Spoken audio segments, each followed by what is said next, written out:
The broadcast is now starting. All attendees are in listen-only mode. Hello everyone, this is Vanish from WSI ALM. Welcome to another edition of the LaunchPad webinar series. Today is the 19th of November. Let's do a quick sound check before we proceed. So if you could just confirm that you're getting the audio properly on through for the webinar, that'd be much appreciated. Excellent, getting a few OKs. Fantastic. Thank you. Great. Got another action-packed webinar for you. For the ones that love or hate website development, I got something really exciting for you. So stay tuned. There's going to be a really nice checklist that was produced by one of the agencies that I'm going to be sharing in this webinar. And then again, for the ones that love or hate website development, I think you'd love this checklist that I'm going to be sharing with you in this webinar. I'm also joined by my colleague Armando, as always, for this webinar. Hey, Armando. Good morning, Venetia. Good morning, everyone. Glad we're on the call today, November 19. All right, good stuff. So let's kick things off. We follow our usual format, the latest news and articles. We're going to switch it up a little bit this week, so I get a little bit of a breathing room here, and then Armando's going to chime in with a really interesting piece that he found on the internet that he wanted to share with you that relates to tips for managing clients. And there's 10 tips, just fantastic gold nuggets when it comes to managing your clients. And we all know, I mean, that's a pretty important part of our jobs. So he's going to be sharing the tips for managing clients in his section, and then I'll finish off with a Tool of the Week review. We also have a really exciting promotion lined up for everybody that signed on for the webinar with regards to infographic creation and marketing. We all know how important infographics are for either promoting ourselves, our business, our profiles, or even for that matter, our clients, and showcasing their subject matter expertise through visuals. As we all know, visuals do a much better job of storytelling as opposed to just text-based information. So we have a fantastic promotion on infographics that's going to be shared with you at the end of this webinar. And we'll, of course, finish off with our usual Q&A section. All right, so going right in.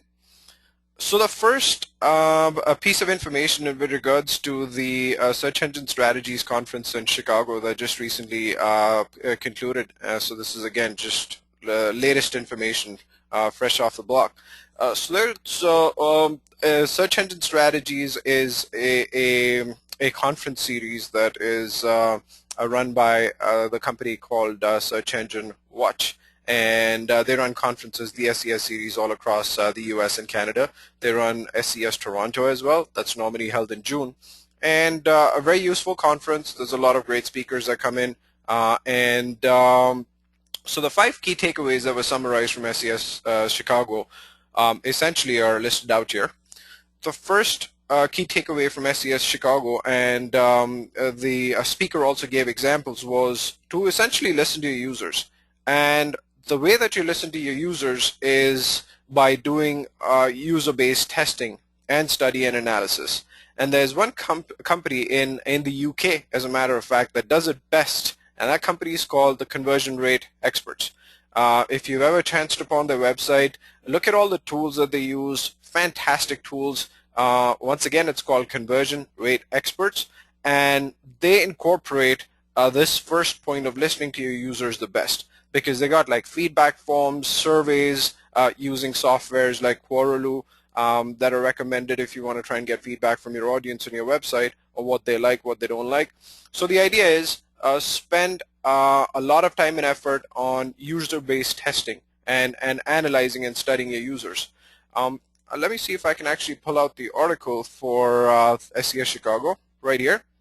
So if you're looking at my screen right now, here's one very interesting statistic that was actually mentioned in SES Chicago, which is every $1 that you invest in user experience yields a $100 return.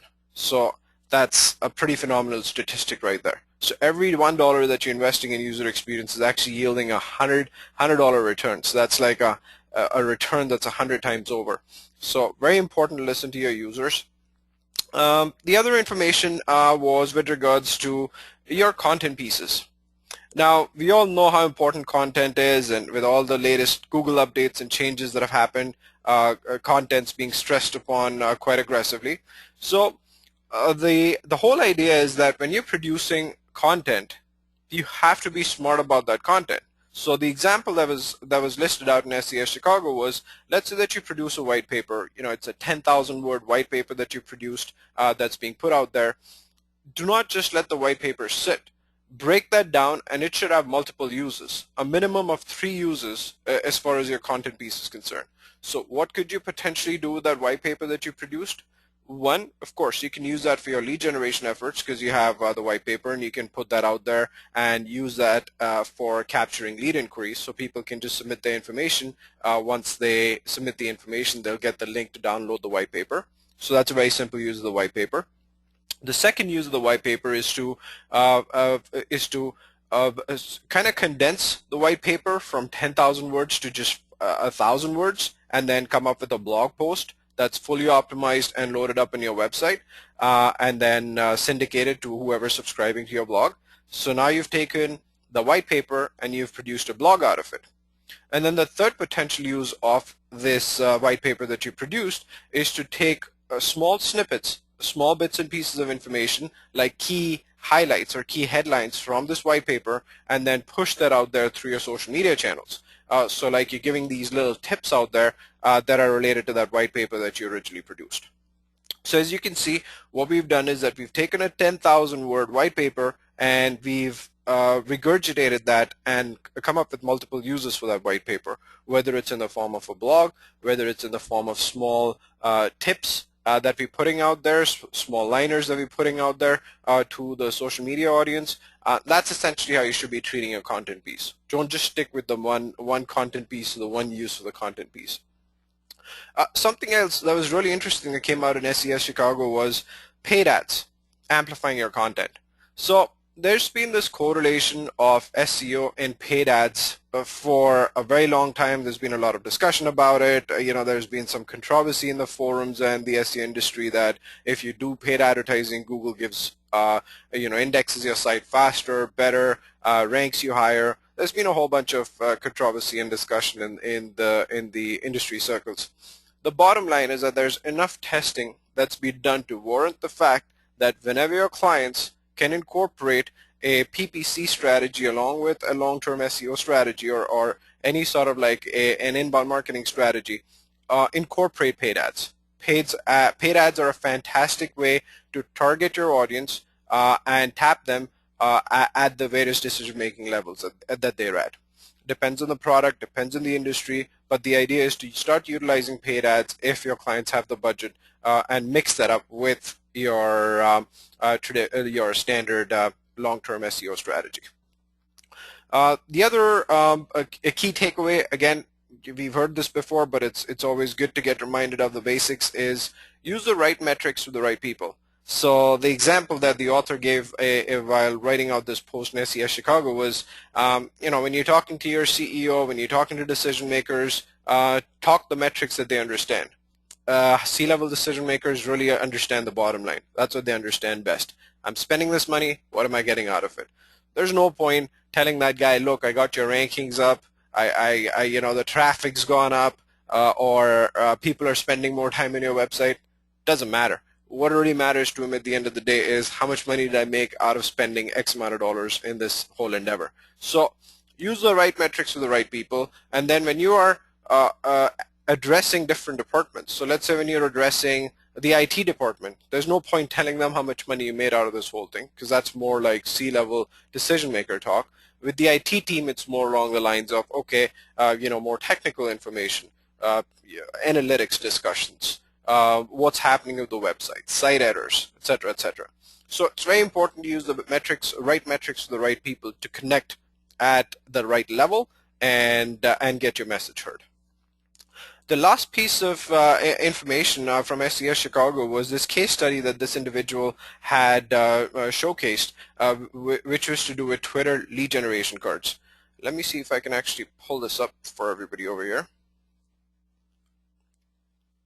Yeah, so If you remember, if you were in one of our webinars, we had actually showcased Twitter lead generation cards as soon as they went out of their beta and were expanded to everybody. So we'd incorporated that in our webinar a couple of months back, and we broke that news the very next day when Twitter took their lead generation program mainstream and opened it to everybody. So this particular example where Brian's Barista Bar has been utilizing Twitter's lead generation cards very effectively for building an email database of people that want deals, that want to frequent their bar. So this particular example was the same one that we showcased in our webinar, because this is one of the official case studies that's on the official Twitter blog with regards to the power of Twitter's lead generation cards. So just again, for the sake of repeating, Twitter's lead generation cards are an advertising method so as to generate an opt-in database of email subscribers for your service or your business. And in this case, for Brian's Barista Bar, Twitter lead generation cards are a perfect fit because he runs a coffee club. As you can see, the catch line there is all about loving coffee culture, love saving dollars. Join our coffee club. We'll send you deals on our best drinks and our treats. And people just click on that little icon here that says the call to action icon, join the club. They're just supposed to put in their email address, and boom, you've subscribed. Brian at the Barista Bar now has their email address, and he's going to start like a drip marketing and email marketing campaign with this audience and start engaging them. So the Twitter lead generation cards are getting a lot of good feedback from some of the brands that are utilizing it, and Twitter's lead generation cards are a really good, I'd say, are a really good avenue when you are choosing between buying an email list. So on an average, an email list is at least $1. If it's any decent sized list that you're buying from either Hoover's or from Info USA, you're spending at least $1 for every email that you're getting from them or renting out to send out an email campaign. So if that's your cost per acquisition to actually buy a list from a list broker, then why not potentially look at Twitter's lead generation cards, where the cost per acquisition for setting up your own lists can be a lot cheaper. It really depends on the campaign. And this is a fresh list. This is a list of people that are directly interested in your campaign, in your offering, in your call to action, and in your brand. So you're not just getting a generic list, you're getting a very specific list of emails of people that are interested in your product. So definitely worth giving it a shot for companies, for clients, for prospects that are interested in email marketing and that rely quite heavily on lists. Great. So that was the key takeaways from SES Chicago. Moving on, a very important video from Matt Cutts that was released, I believe, just yesterday with regards to meta descriptions. Now, we all know how important meta descriptions are when it comes to doing SEO on pages. So the main meta tag consists of the meta title, the meta description, and the meta keywords. Now, meta keywords have been redundant for a pretty long time. I'd say for the last 6-7 years, that was one of the first things that the search engines caught on that was being abused quite heavily by prospects, by the SEO industry. So meta keywords lost a lot of significance. As a matter of best practice, we still put in the meta keywords tag in there because there's the second tier, the third tier search engines that are not as sophisticated as Google and Bing and Yahoo, and they still rely on meta descriptions that can potentially generate some traffic for our sites.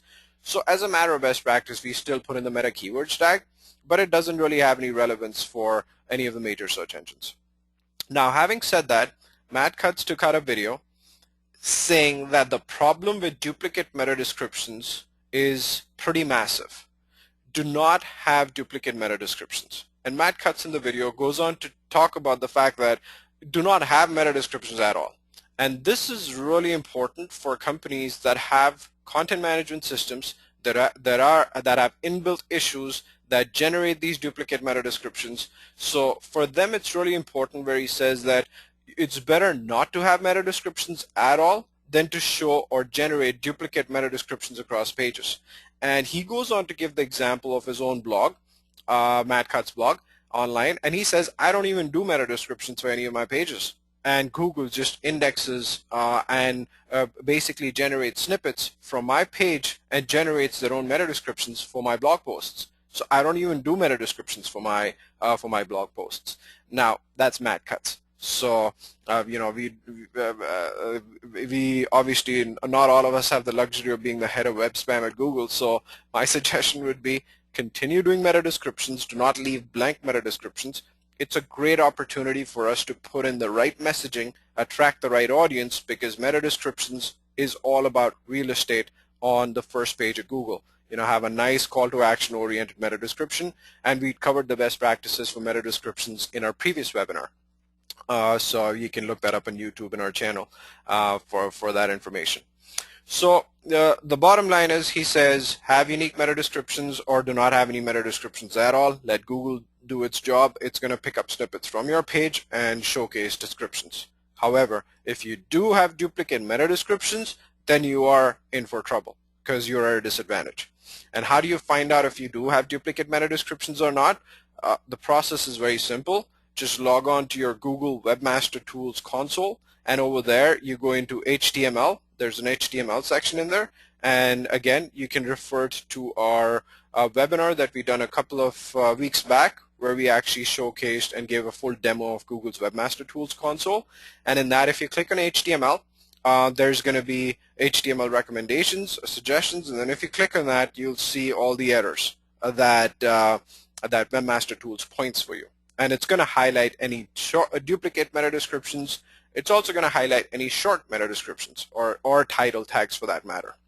So it's very important to keep a track in that and do not have duplicate meta descriptions. That's the easiest thing to fix and the easiest thing to really hurt yourself or your website.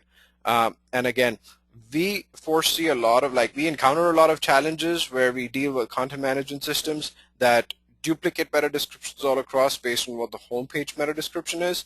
So in that instance, it's better to just leave it blank and let Google fix it, unless the client is open to changing the content management systems, which we would heavily recommend because it's such an important part of on-site optimization. Great. So the message from ad cuts: do not duplicate your meta descriptions. Excellent. Moving on to a very interesting topic.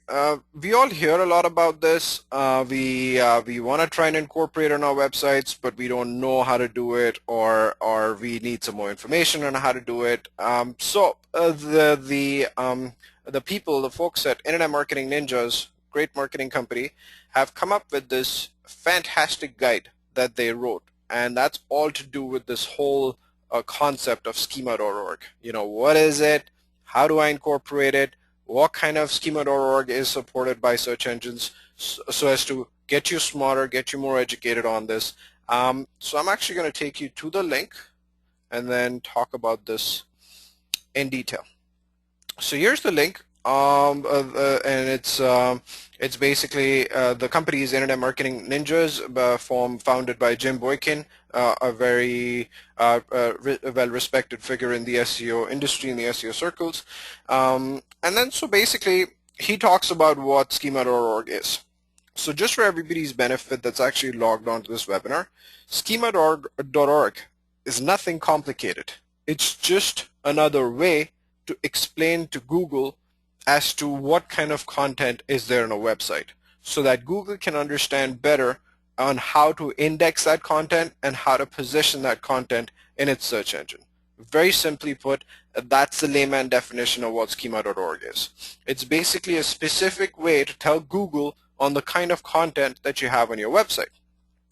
And if you do utilize this, it's kind of like a best practice. Now, if you're not utilizing it, are you at a disadvantage? Perhaps. It's just like saying, hey, if I don't use meta tags, am I at a disadvantage? Well, you probably are, because if you're competing in an industry where you have, let's say, 6 or 7 or 8 websites that have optimized meta tags and content specific to those meta tags, those keywords that those pages are being optimized for, and that's the sites that you're trying to compete against, then you better have meta tags optimized and keywords optimized for that content even on your website. Or your content better be fantastic, have tons of social media circulation, have tons of reviews, and that's when Google's going to get you, even if your meta tags are poor as far as the quality is concerned. So the same thing goes with schema.org. If you are competing in a vertical where 8 out of the top 10 sites that are ranking for that particular keyword in that industry have incorporated the schema.org best practices and the methodology so as to mark up the information on the website based on schema.org's practices, and then you have a website that's trying to compete in the same space, the same vertical, and you are not doing it, you're not utilizing the schema.org protocols, then you're at a disadvantage because the others are. So what kind of information can be positioned better to Google? Like what kind of information is supported by Google and all the top search engines right now? So let's take a look in terms of what this is. So reviews. So that's one sort of like schema.org markup that that Google currently supports. Products. So if you have products in your website, then it's advisable to utilize the product schema.org snippet generator so that you can communicate to Google as to what products you're advertising in your website. Events is another one. So if you have you know, let's say a website that's kind of like Eventbrite, or you're showcasing different events on your website, you know, movie sites, etc., that are showcasing movie times, use the event snippet. People, so you can showcase your organization, your location, position, title, etc. in your people snippet. Recipes, interestingly enough, you know, cooking time, calories, ingredients, the amount of quantity for each of the recipe ingredients that you're showcasing, so you can highlight recipes. Video, so you can utilize a rich snippet for videos. And then organization, and that's utilized for in-depth articles. So we talked about in-depth articles where you're talking about a content piece quite extensively, and if you are utilizing the in-depth articles, then you can also highlight your organization and mention that in the schema.org markups. So these are kind of like the markups that are supported by the search engines, and it's heavily recommended to start utilizing them in your websites, your clients' websites, because I'm pretty sure that you're competing up with websites in the verticals where the other sites are doing it. So if your site is not doing it, you're at a disadvantage. So the idea is to neutralize that and start utilizing that for your website as well. Very useful information piece, because this is kind of like a little bit of a black hole when it comes to information, and it's relatively new. Sites have not adopted this as extensively as like meta tags, so it's always good to read up on this and then incorporate this on our clients' websites so that we can again get them a little bit ahead of the curve, ahead of the game. And again, a couple of weeks back in our Google Webmaster Tools webinar, we'd given you a demo of how easy it is to actually mark up some of the content on your website, where it's as simple as opening up that page through a special console that Google Webmaster Tools allows us to, highlighting the information that we need to mark up specially to Google and tell them what that information is all about, and then just mark it, tag it. Google makes it very simple for us just by even like, you know, providing this whole console for us. So that's what I suggest you can utilize in order to incorporate schema.org, because you don't even need any programming skills in order to do that. But just be careful when you're doing it. Get some advice, get some help, because it can be a little tricky when you're utilizing that tool for the first time. Excellent. So the full article is right here on internetmarketingninjas.com, search engine optimization, schema.org, beginner's guide cheat sheet. Great information piece if this is a gray area for you that you want to learn up and get some more information on. And you can click on each of these links to review products, events, people, etc., and it's going to take you directly to Google's information piece. So like if I click on review, it's going to actually take me directly to Google's rich snippet reviews with videos so that I can actually get some more information on this piece. So fantastic piece of information for all the ICs that want to get some more information on it. I definitely suggest reading up on this quite extensively. Great. Moving on. So Google AdWords very quietly has a new feature that they rolled out on their PPC console and their AdWords console. And this new feature actually shows you how potentially your bids can impact your conversions. So let's say, and the example that they basically gave was, let's say you're bidding a $1 for a keyword in your campaign, but you're really kind of interested to see what's going to happen if you increase the bid by 50 cents or 80 cents or a couple of bucks, and put the bid at $3, $4. But you want to try and understand the conversion aspects without actually going through with the bid in the first place, because you don't want to spend the money, but you want to try and understand what potentially might happen once you do increase the bid and spend the money. So the AdWords Bid Simulator, what it does is that it allows you to simulate a bid that's higher than what you're bidding currently, and it actually gives you a probability of what your conversions can potentially be based on that bid. So in this case, let's say if you were bidding $1 for as your maximum CPC, and then you want to try and see how you fare when you bid it to $1.50 or 75, it's going to show you what your potential conversion increase can be. So this is a fantastic tool for marketers because now you can actually go ahead and utilize the bid simulator to justify budget increases.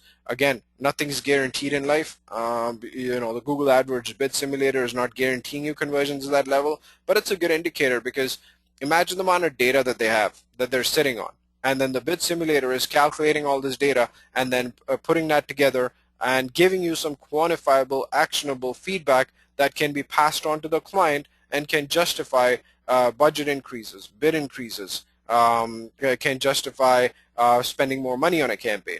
So this is a great tool that Google's launched for marketers, because this can support us when we're basically trying to make certain critical decisions when it comes to our PPC campaigns, not really realizing the implications. So as opposed to just being speculative and flying blind and just praying and hoping that, hey, if I increase my bid by a couple of bucks, hopefully my conversions are going to go up, this can give us some sort of a benchmark on what we can expect as far as conversions are concerned. So a great tool that they've launched. Now they've launched the bid simulator at 2 levels.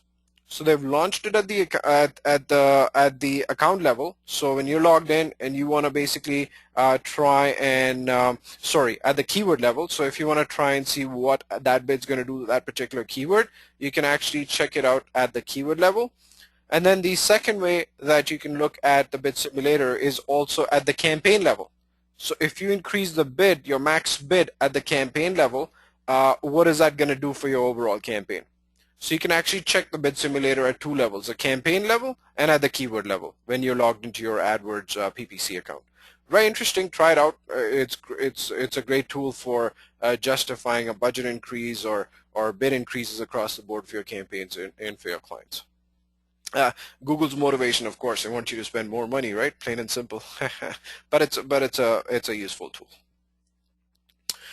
All right, so moving on to Twitter. So Twitter's got a couple of ad platforms. They got the self-serving ad platforms, and they also have promoted advertisements, sponsored tweets, etc. that their team can help you with, but you need bigger budgets for that. But they have a self-serving ad platform where you can actually do advertising yourself. Very easy to set up. Again, depends on how familiar you are with social media and Twitter, etc., etc. But they've expanded their ad platform to include Canada, UK, and the Ireland now. So I do see a lot of UK ICs that are logged on for our webinars. So really interesting information. The ad platform was originally only in the US, and they've now expanded that to include 3 more countries. So it's now accessible to Canada, it's accessible to the UK, and it's also accessible to Ireland. So again, great advertising opportunities with Twitter, lucrative audience, lucrative market, great for brand engagement, great for spreading the word out there for any sort of like campaigns that are being run. And again, the best part is that it's self-serving, so you can essentially utilize it yourself. Again, latest news just happened. This news was released, I believe, yesterday by Twitter. So they've expanded the ad platform so as to target Canada, UK, and the Ireland. Right? Okay. So this was that gold nugget that I was talking to you about. if I do a raise of hands right now and ask people, how many of you have had disastrous website launches or frustrating website launches or like, hopeless website launches, I think I'm probably going to get everybody to raise their hands. So website development inherently is a challenging task in itself. And the reason for that is, you're dealing with technology, you're dealing with coding, you're dealing with different browsers, you're dealing with this whole responsive thing that's come about, not responsive web design. You're dealing with so many variables that come into developing a website where there's some challenges that are essentially going to happen, whatever you may do. Now, if you do have a smooth website project that right from the beginning stage to the end stages goes out without any hiccups, amazing, fantastic. More often than not, there would be some glitches, some hiccups, etc., that you have to fix. For the ones for the ICs that use production centers, I bet you don't even come to know about half of the glitches that happen in the back end that get fixed up before you even notice it. But trust me, there are glitches that happen all the time when we're dealing with website development. So the idea is to minimize these glitches. Now you can try for a process that's 100%, so there's no glitches whatsoever. It's tough but doable. However, the whole idea is to try and minimize the issues when you're launching a new website. And the best way to do that is to have a really solid checklist, and of course the quality testing comes along with that. Then this checklist gets tested, signed off, checked at different levels so as to ensure that everything has been done in terms of what needs to be done for a smooth website launch.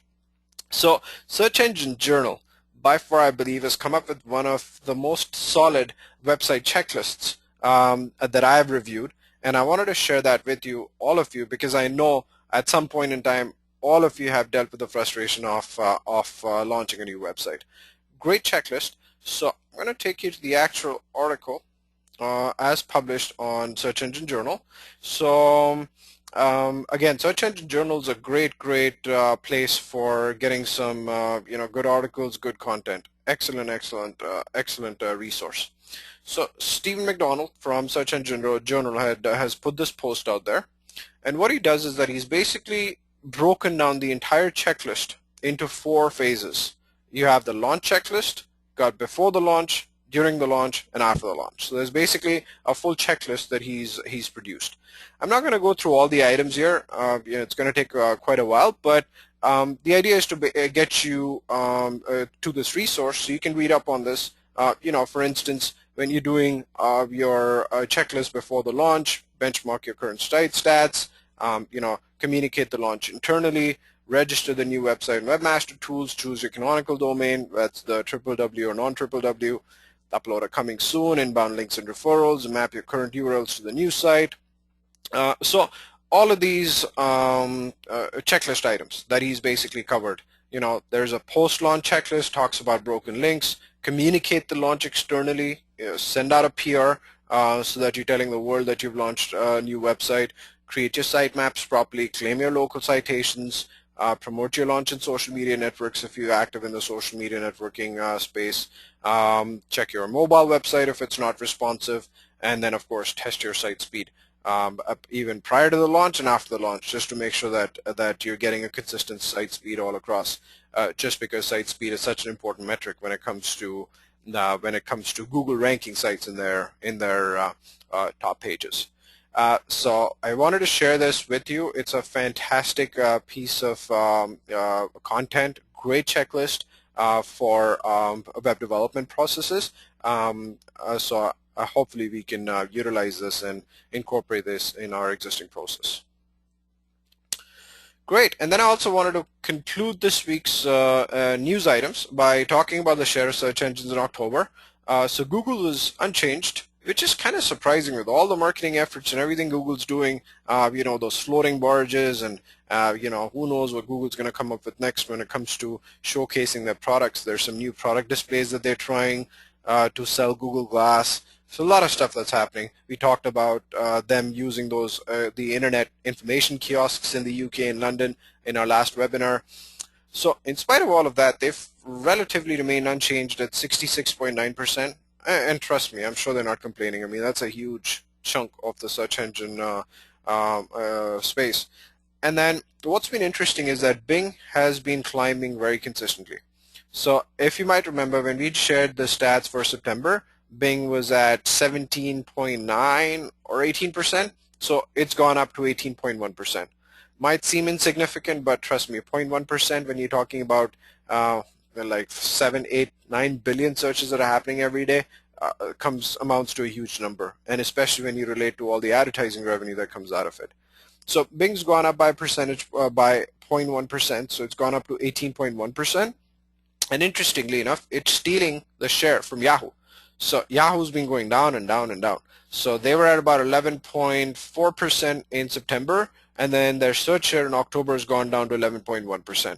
So the war is kind of going on between Bing and Yahoo. Google's sitting there at the top, 66.9%, and Bing's just kind of taking the share away from Yahoo and establishing itself really as the biggest contender to Google when it comes to search engines, and which has been really surprising because that essentially was Yahoo previously, and it was always Google and Yahoo, and now Bing's kind of dethroned Yahoo to be undisputed, like the second best search engine that's out there when it comes to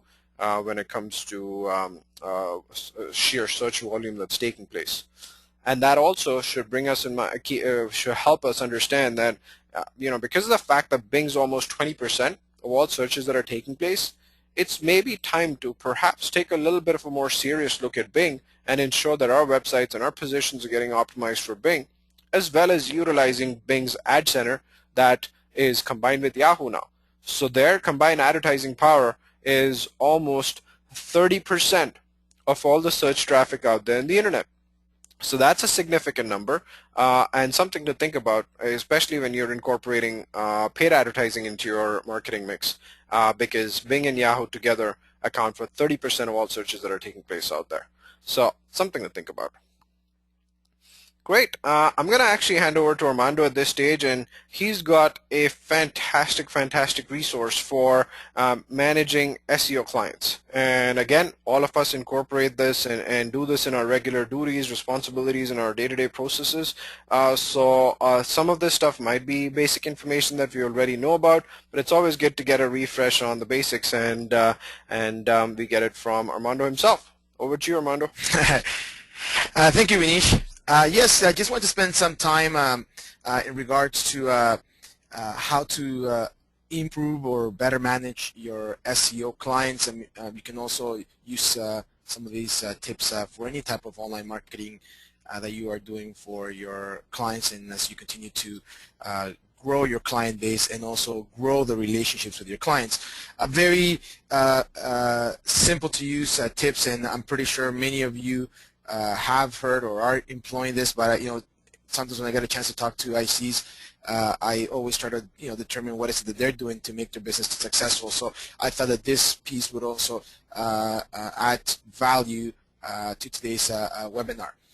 Definitely, we talked a lot about in the past in regards to good communication as being the number one of the most important tips or most important activities to have with your client is really two-way communication, understanding their needs, understanding where they want to go, being able to really feel their pain, and at the same time be able to from the beginning create that rapport, that trust that would also help you in not only working relation with your client, but also at the same time the overall success of the campaign. So very vital tip that's been provided by a gentleman at hittail.com where he talks about Damien Thompson, where he talks about one of the most important tips in dealing with SEO. Okay.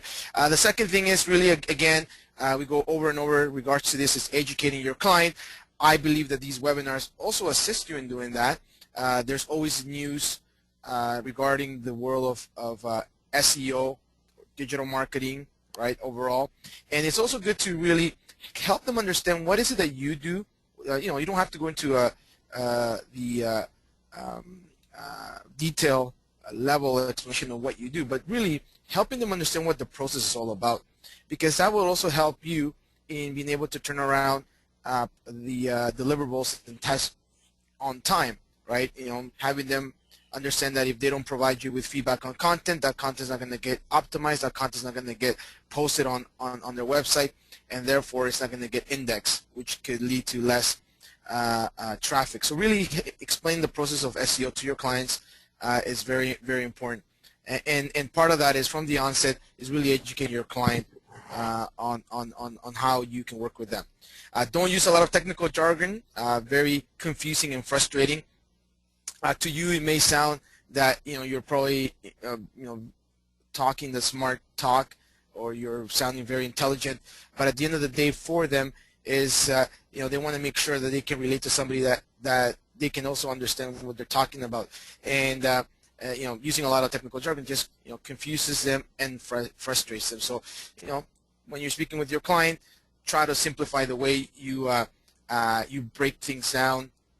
Explain things to them. You don't want to patronize them, but at the same time you want to make sure that they understand what you're talking about. So simplify your terminology. Try to limit the SEO terminologies that you use in your meetings with your clients. Okay, that's very important.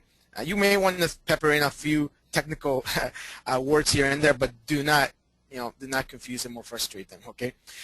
Number 4, another key important tip is be realistic with your claims. Number 1 is, rule of thumb, under promise, over deliver. But in order for you to get to that level, you have to first assess the client situation. And at WSI ALM, we work with different types of clients, and sometimes we find clients where, unfortunately, when they come to work with us, they are not in the best state. They are pretty much, being penalized by Google, or they're having real issues with their website. But obviously, sometimes the ICU, we notice that they overpromise on what they can deliver, and really after it kind of gets everybody in a pickle, because we're trying to push as hard as possible to help the client get end results, but in essence, the results are not realistic. So one of the key things that you have to do is really assess the situation of your client, and after careful evaluation, meaning taking your time, understanding what their needs are, understanding where they are in the process, whether they've advertised or they've been active online before, they have done SEO campaigns in the past. After that careful evaluation, be able to provide them with a real and attainable result. And it's very important that you also discuss that with your production team, because it's going to really help out in the long term. Okay, so that's very important. Be realistic with your claims and set attainable expectations. And that kind of goes along with the next one, which is setting up yourself for success with your deals, or setting up yourself for success with your clients. And I know that we sometimes get very excited about the different services that we can provide to our clients when we go to an initial client meeting or a review meeting, and we have a lot of ideas on how we can help them grow. And do we offer them just SEO? Do we add in some paid marketing, PPC? Do we add social media, content writing, info graphic services? There's so many things that you want to offer your client, but at the end of the day, you want to make sure that you offer the services that your client actually needs today. You can grow that account and continuously educate your client on their evolution into online marketing, but you have to make sure that you're not selling them something that they don't need, that at the end of the day, like Vinish said, at the end of the day, C-level executives and decision makers, all they care about is the results. So you want to make sure that if you are selling something, if you're offering something, you are providing them with something that they actually need. So very important, don't get carried away, only offer the service that your client needs today. You know that in the future he may need other services. Keep it in mind, plant the seeds, but do not oversell. Okay, so that was one of the key tips. Vinish, if you can do me a favor, just going to the next slide. Certainly. Yep. And I just wanted to add something else to point number 4, Armando. And this happens a lot of the times as well. And I'm sure some of the ICs are aware of this that are logged on. A client or a prospect that has 50 visits to their website, it's going to take a lot more effort to them to get from 50 to 500 because they're just starting out. They're at the base level when it comes to their SEO, as opposed to inheriting a client that has 5,000 or 10,000 visits already that are happening to the website. So your success metrics are very different when you're dealing with a website that already has 5 to 10,000 visitors a month, because it's a lot easier to tweak a few things, make a few changes, and get a 20-30% lift in traffic, as opposed to a client where they're already starting out getting under 100 visits a month, and they're literally at the ground level, at the baseline level. And so as to get them up and running and really spread the word out there about them and get their SEO working, it takes a lot more effort than somebody that's getting 5 to 10,000 visits a month already with their website, which is the reason why it's a lot smarter for some of the new businesses that are starting out, so as to buy websites that already have an established traffic as opposed to starting a brand new website. And that is a tip that you get quite consistently all across the forums, because the start is the hardest thing. To get that lift, that kickoff is the hardest thing that requires the most amount of investment. That's the reason why it's a lot smarter to buy a domain name or a website that already has existing traffic, build on it, which is what a lot of the guys out there that are into selling domains and high traffic domains. That's essentially what they do. So just wanted to add that over there. No, it's an important point. I think last week we also touched base on the article regarding how to forecast traffic and results for your clients, and I thought it does definitely make sense. So that's good, because at the end of the day, it goes with tip number 6. You want to be able to number one, manage your clients' expectations and not upset them. But if you have a client that's upset, sometimes they're over demanding. They want results today, and unfortunately now you've inherited a client that from time to time may get upset at you, but you want to keep your cool and offer a solution.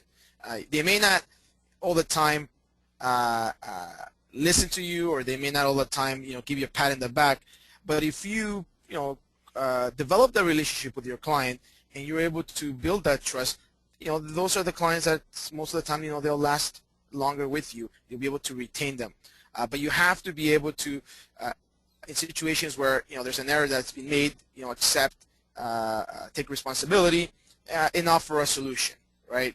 They know that you're there to provide them a service as an expert. So I'm pretty sure many of you, are experts at handling upset clients, just because it comes with the territory. Again, very important, set clear terms beyond any shadow of a doubt, specifically during the signing of the contract. You want to make sure they understand what the terms of agreement are. Okay, before they sign, you want to make sure that most of their questions are addressed. You don't want to be in a situation where expectations are misled, or the client doesn't truly understand what he's signing up for, and at the end of the day, it's going to come back to bite you. So one of the key things that you want to do is you want to make sure that you have those terms and conditions added, and anything that you've seen in the past with your previous clients, use those as an example to address with your client any issues that you want to avoid. So it's very important that you do that. What this is going to help you is avert any cases of conflict when it comes to payment, right? Obviously, I mean, in an ideal world, this should never happen, but it does happen sometimes when clients only want to hear, they only hear what they want to hear. They don't hear what the reality is. And 3-4 months down the line, when they're working with you, they come back to any relevant questions they have in regards to the terms and conditions of the contract, and it could be a little bit too late. So make sure that your hunch, when you're selecting to work with a new client, or you're qualifying them as well, to make sure that you've kind of talked about this as well. Okay, and the other thing that it's important also is deliver what you promise, and not just deliver what you promise, but always add value. Okay, this is what the top cooties of the world always tell you, and the top level ICs, superstars in the network, they always tell you to add value. Very important. And the other thing is be interested in them and their business. It's not just about you being a marketeer. It's also like being a partner with them and in the long term becoming a trusted advisor. So it doesn't happen overnight. It takes a lot of effort from your end. It takes a lot of communication. It takes a lot of different situations and experiences to get there. But you want to be interested not just in what you're doing for them, but also in the overall aspect of their business. So I mean, everybody knows this is important. So these are some of the 10 tips that we go back to basics. Okay, Excellent. Excellent. Great. Thanks, Armando. And I just wanted to add in some insights onto point 6, and trust me, I've had my share of those. And one of the things that we've seen that works very well in that sort of a situation where you've upset clients is the whole good cop, bad cop routine. Trust me, we've heard it, we've seen it. It's played up in the movies. It works. Wherever you have the luxury, I'm sure a lot of the ICs don't have the luxury of having project managers or another individual or partner that's associated with them in running their franchise and their operations. However, wherever possible, always be the voice of reason. Like, always have two people. So you have the project manager, client's upset with the project manager, you go in as a neutral party, and all you have to do is really lend an ear. Let the client vent out their frustration to you, understand, hear all the challenges, and the first call's all about hearing all the challenges, and then coming back to them with a solution. But it always helps where there's two of them, so that you can kind of bounce off the client between the two of you and handle the situation. Just thought I'd quickly add in that little tip. Great. So moving on to the tool of the week, I wanted to showcase webconf.com, this website. It's been there for a very long time, and let me actually give you a look at the website here. Let me showcase this website. As you can see, it looks cheesy. It's been here for like the last 7-8 years. It's been there.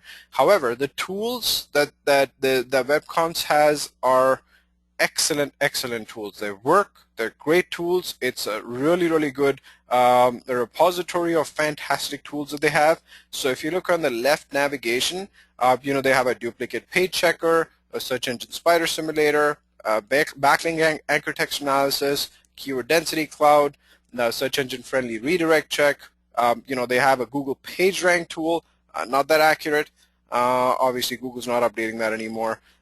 Just fantastic tools: domain stats, domain age, keyword suggestions, URL rewrites, Alexa rank checker, etc.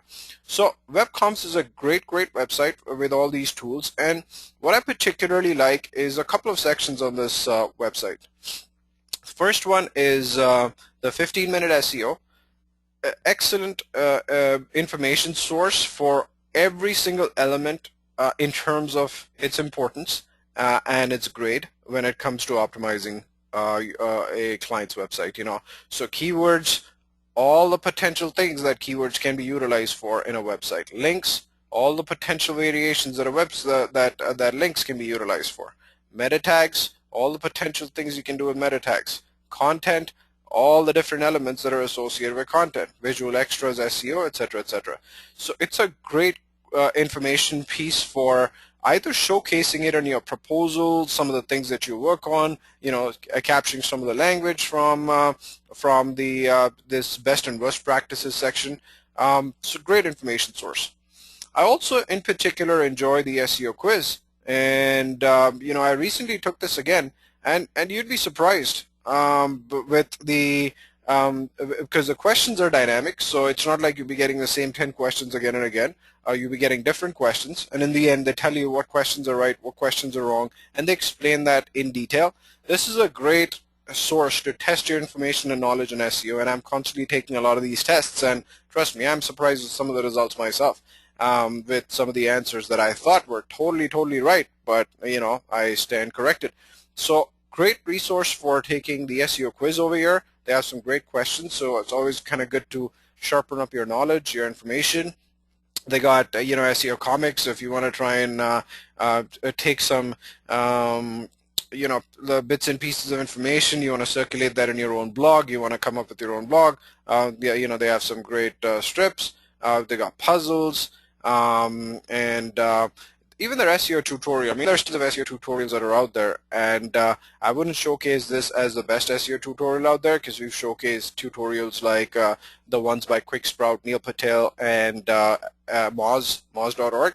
However, hey, if you want a quick read, you're on your Kindle or your iPad and you're just waiting on a meeting or something, it's good to give this thing a read as well. And before we finish, I actually wanted to showcase a fantastic guide that I was actually reading today, as a matter of fact. And this is a guide that's been published. I almost don't want to share it. It's that great. This is just an amazing piece of information and a post that Neil Patel just recently did, which was scrolling down, in-depth articles. Okay, so this is it, the Beginner's Guide to Online Marketing. Unbelievable material in this guide. Simply fantastic. I started reading it on chapter 3 and 4, but all the information that this guy has packed into this guide is just unbelievably fantastic. And the best part is that all this information is free. So whenever you get a chance, I suggest you take a look at the Beginner's Guide to Online Marketing. It's far away from being a beginner's guide. I mean, this probably should be titled the Advanced Guide to Online Marketing. It is an excellent way to, again, get your basics strong. Read through all these chapters. He talks about everything as it relates to online marketing and your brand and your client, and some of the examples, the analogies that he uses can be utilized by you in your proposals with your clients. But I was just amazed with the quality of information that he's presented in this Beginner's Guide to Online Marketing. Very, very straight to the point, with examples on communicating his ideas and his messaging. So I really suggest everybody give this a read. You will find something that's useful. It's unbelievable, the quality of information in this guide. So just thought I'd share that with everybody. And then going back, that was pretty much our webinar for this week. And last but not the least, I wanted to highlight a special promo that we're running. As you know, infographics are quite time-consuming and very expensive to produce because we actually research on the topic and then we do the graphic design element for the infographic, put all of that information together. And this normal service is $500. That's a regular fee for producing customized infographics for yourself, your clients, telling any kind of a story, addressing any kind of a topic out there. And what we've decided to do is to slash down the price up until the holidays, and all the ICs being offered this for a special discounted fee of only $250. So there's an unbelievable room for markup. Everybody needs infographics. I mean, the holidays are coming up, the year is ending. Pitch this to your clients. A visual story sells better than just text-based information. That you can utilize it for your own self. You can have an infographic for your own self, showcasing your progress in your franchise, how you've built up your client base, or what your specialty is, or your own resume that you can put on and add that as a part of your proposal when you're giving that out to a client. It's a lot better than reading a boring text-based resume of yourself. Showcase it as an infographic in your proposals. Capture the guy's attention, right? So $250, I mean, literally giving it away. There's a lot of research that goes in, and on top of that, what we're going to do is that we'll submit the infographic to 20 high page rank infographic directories that are out there, so as to kickstart your infographic and get you that boost. So contact myself or Armando if you're interested in this promo and some more information or samples or examples. Just email us or call us, and we'd be definitely glad to assist you. Great. Okay, on to questions. I think we have some of them. So, okay, so Bob had a question. What does addressing schema guidelines fall into an SEO campaign, setup or ongoing? This would be a setup because schema.org is put up at the setup stages of the campaign. Melinda had a question. For the SEO clients ALM is working on, would you be incorporating schema markup in the deliverables? Yes, this is something that we can discuss, Melinda, because this is additional efforts. So we can definitely discuss on what sites do require schema, because not all of the sites are eligible or applicable for schema. So we can discuss this based on the sites that are, and then the amount of effort involved based on the amount of information that they have that need this markup. So we can definitely discuss that with the clients that you have. Pete, how you doing? Shout out to you. A couple of questions from Pete. With the AdWords bid simulator, if it is on conversion values, then you must have goals set up first. Or is that a CTR and an impression tool? Okay, so the conversion tool, the AdWords Bid Simulator, is different from analytics. So the AdWords Bid Simulator is actually set up in Google AdWords, a PPC interface, and you can actually get the conversion, the potential conversion, just by putting in an incremental bid and seeing what that number is. You don't really need to have goals set up because that's done in analytics. This is through AdWords PPC console. Pete also had another question. Share of search engines, is that globally or in the US? Do you have the stats in the UK? So that information piece, I believe, is the US, Pete. We'll dig up some stats for the UK and see what we can find and shoot you an email. Same question with the cell. I just answered that. Adrian, run into a meeting. Thanks for the information. Great stuff. We'll be in touch. Appreciate it, Adrian. Howard Walker, what is the cost to use the tools on WebConf? That's the best part, Howard. It's all free. So that's what makes the information even more useful. It's all free. It's all there for us to use, and there is no subscription fee. Nothing. You just go in there, click on the tool, start utilizing it. Excellent. I think that's all the questions that we have. Thanks, Pete. Appreciate the shout out.